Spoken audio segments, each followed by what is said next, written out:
హల్లెలూయా హల్లెలూయా హల్లెలూయా హల్లెలూయా. ప్రియ దేవుని బిడ్డలారా, మరి చివరి అంతిమ సంస్కారంలో మనం ఉన్నాము కనుక దూరంగా ఉన్న వాళ్ళ దగ్గరికి రావాల్సిందిగా మనం చేస్తున్నాం. మరి దగ్గర రావాల్సిందిగా మనం చేస్తున్నాం. త్వరగా వెళ్ళిపోదాం. అందరూ మన దగ్గరికి రావాల్సిందిగా మనం చేస్తున్నాం. దేవుని యొక్క వాక్యం చదువుతున్నాం. యోహాను సువార్త 11వ అధ్యాయం 21 నుండి 27 వరకు చదువుతున్నాం. మార్త యేసుతో, ప్రభువా, నీవిక్కడ ఉన్న నీడలా నా సహోదరుడు చావకుండును. ఇప్పుడైనాను నేను దేవుని ఏమి అడిగినను దేవుడు నీకు అనుగ్రహించునని ఎరుగుతున్నాను.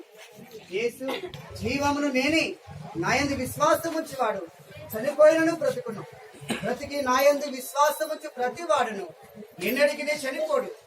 ఏ మాట నమ్ముచున్నావా అని ఆమెను అడిగాను. ఆమె, అవును ప్రభువా, నీవు లోకమునకు రావలసిన దేవుని